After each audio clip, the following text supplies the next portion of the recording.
I sent a letter to my dead grandfather. He answered, "If you ever need someone, leave a letter in the old box," the elderly woman had said. She was pointing at the rusted mailbox that stood outside a long abandoned house at the edge of the park. She must have seen the marks on my arms and legs while I played nearby. That's why she approached me, asking if I was okay. I assured her I was fine, though I wasn't. That's when she told me about the mailbox. It didn't cross my mind again until 2 weeks later, after my mother's boyfriend broke my arm. He insisted it was an accident, and my mother backed up his story at the hospital. Knowing my mom wouldn't defend me, I decided to try what the old woman suggested. I wrote a letter, not just to anyone, but to my grandfather, who had passed away 3 years before. In the letter, I told him how much I missed him, and how difficult life had become since he was gone. I even described how my mother's boyfriend used me as a punching bag when she wasn't around. Writing it down felt like I was releasing some of the weight I had been carrying, and I wondered if that was the old woman's intent.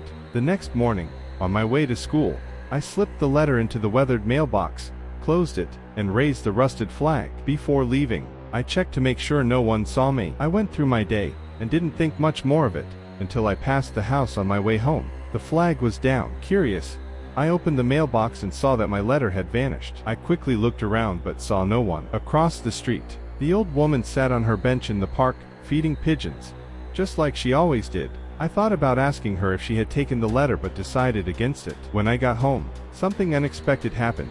Police cars were parked in front of our house, and my mother was on the porch, sobbing, speaking to the officers. "I found him when I came home," she cried. "What happened?" I asked, stepping closer. "Honey," my mom embraced me, her voice trembling. "Someone killed David." A detective came out of the house holding a clear evidence bag, inside of which was a bloodied belt with an unmistakable buckle, shaped like a bull. "Do you recognize this?" the detective asked. Before my mom could say anything, I spoke up. "That was my grandfather's." The detective's brow furrowed. "Where is he? We need to talk to him." "He died 3 years ago," I replied.